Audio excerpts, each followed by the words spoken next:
Salut les mecs, on se retrouve dans une nouvelle vidéo. Je vais pas parler fort parce qu'il y a des gens chez moi actuellement. Donc voilà, on va faire une petite review de ce lundi. Honnêtement, c'était un super bon lundi. Euh, j'ai pris ma première position sur le Funded. J'ai pris un petit 3R que je vais vous détailler. Honnêtement, la position était pas terrible. Mais c'est l'avantage d'utiliser des petits SL, c'est que tu te, tu protèges rapidement ta position et tu peux rapidement faire des gros RR entre guillemets, même si là j'ai pris que du 3R. On va discuter aussi vite fait du gold, de ce qui se passe. Donc là pour moi il va chuter à balle. Et Odd USD. Odd USD aussi qui est super intéressant. Je vais vous partager un petit peu ma vision et je pense que ce sera déjà pas mal. Donc déjà je vais vous montrer la position que j'ai chopée ce matin sur GU. Donc sur GU qu'est-ce qui s'est passé? Donc qu'est-ce qui se passe? Je me suis levé juste avant la killzone. Et donc là je suis là le matin, ok. On se rappelle qu'on a un contexte dans lequel le prix veut chuter à balle. Pour moi, il faut qu'il chope ça. Sauf que c'est pas parce que sur du HTF qui doit choper ça que forcément le prix va instant chuter comme ça et donc que tu te places en vente. Non, pas du tout. Le prix peut très bien remonter, chuter, remonter, enfin faire sa vie et chuter. On sait pas ce qui fait le prix. Et donc, dans une optique de weekly profile où potentiellement on va plus haut pour retracer, pour chuter, je me suis dit que c'était intéressant, surtout en étant lundi, de chercher un bail.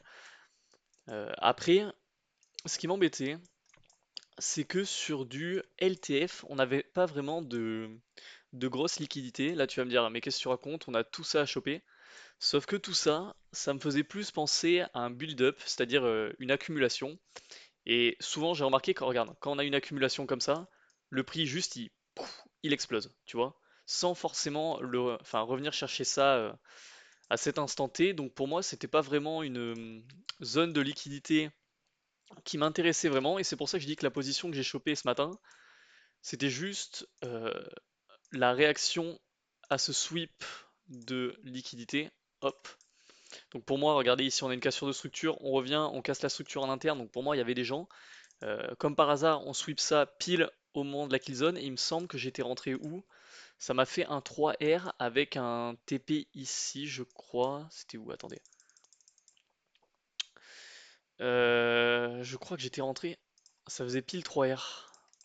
Je crois que c'était ça, non? Hop, je me rappelle plus trop. Un truc comme ça. Encore une fois, tu vas dire ouais, c'est pas terrible, etc. Je m'adapte en fonction de ce que le prix me donne.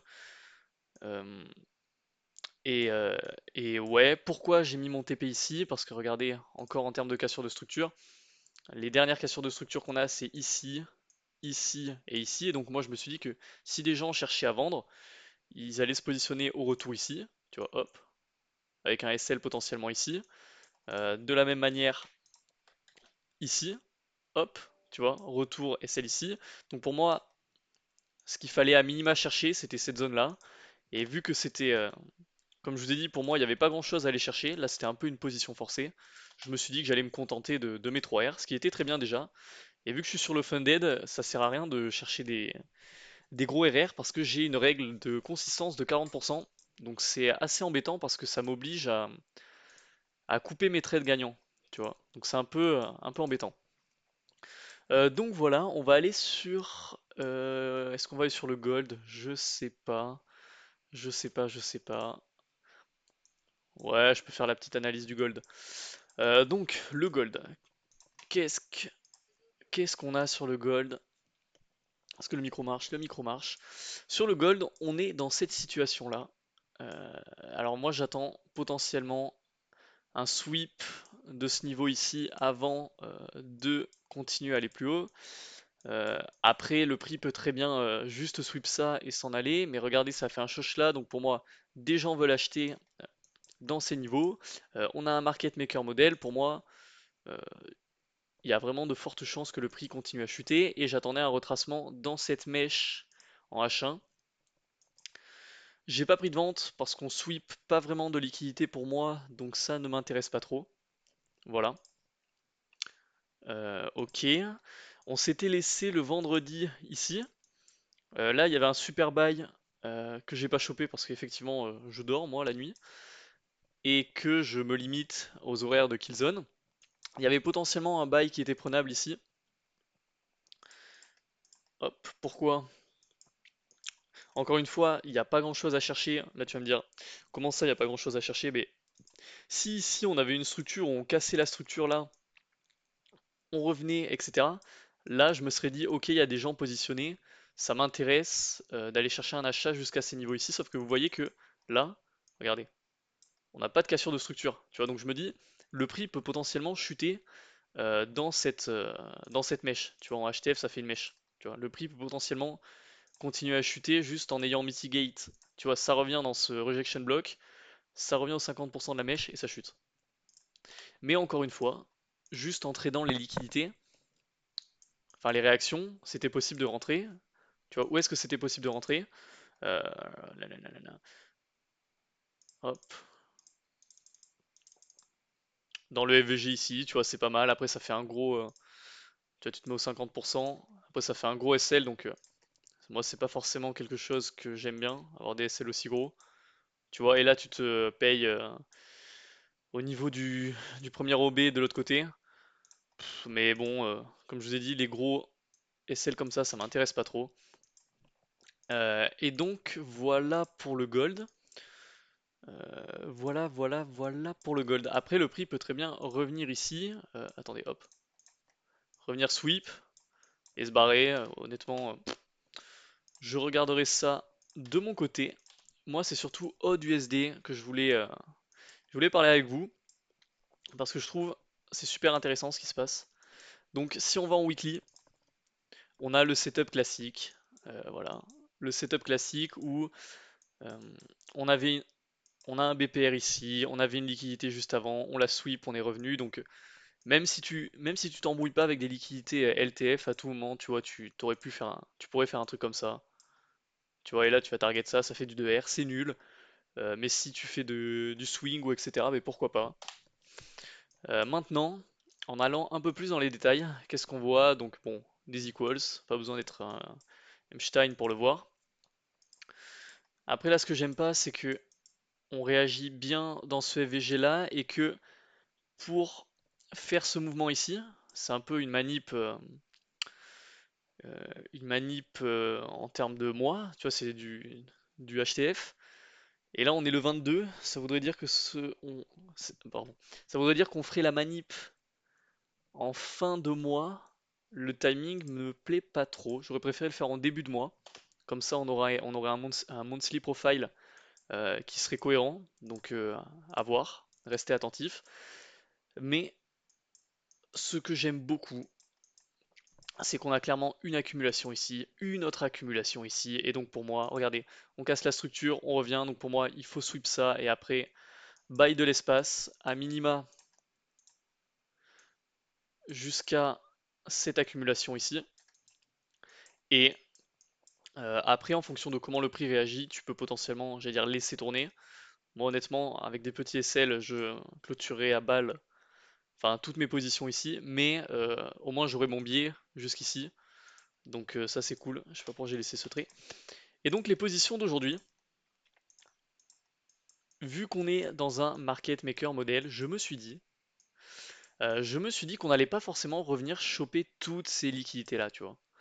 Je me suis dit qu'on allait chuter en chopant des petites liquidités internes. Hop, petite liquidité interne. Attendez, je regarde juste un truc. Ok.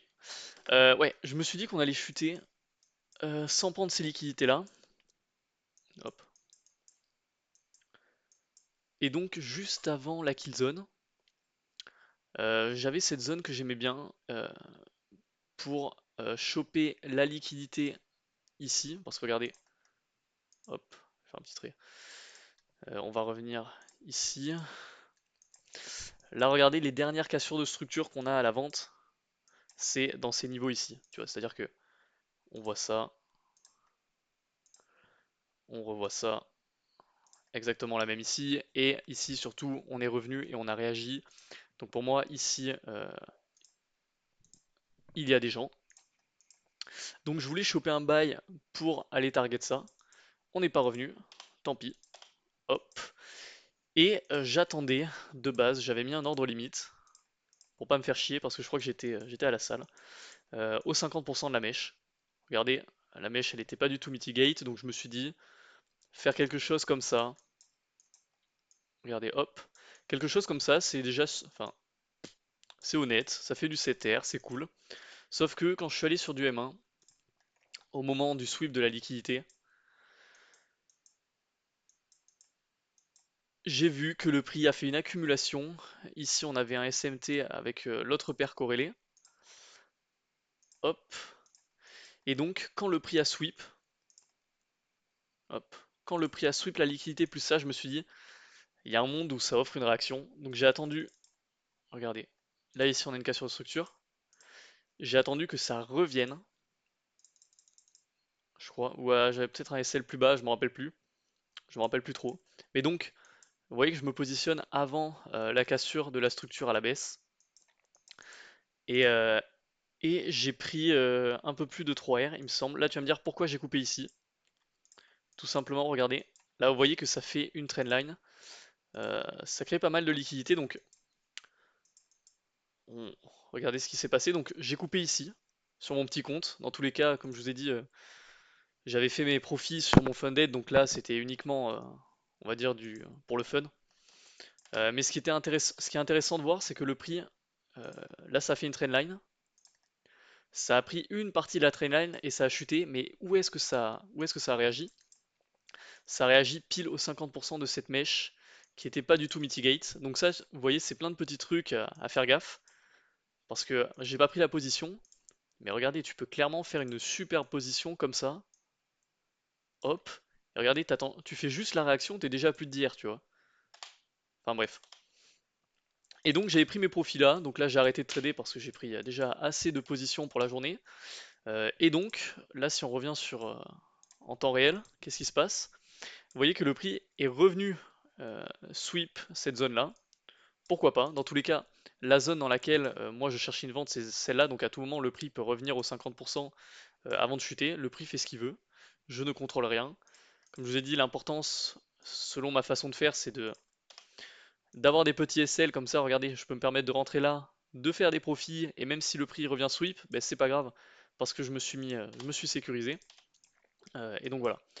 Donc c'était une superbe journée. Je pense que je referai une autre vidéo au moment où où je demanderai mon payout. Voilà, il me manque ben, 2 jours en positif à faire. Donc j'espère pouvoir faire ce payout cette semaine. Je vais rien forcer encore une fois. Mais voilà. Donc je vais vous laisser là-dessus. Ça fait 13 minutes. Je vous souhaite une bonne semaine et plein de TP.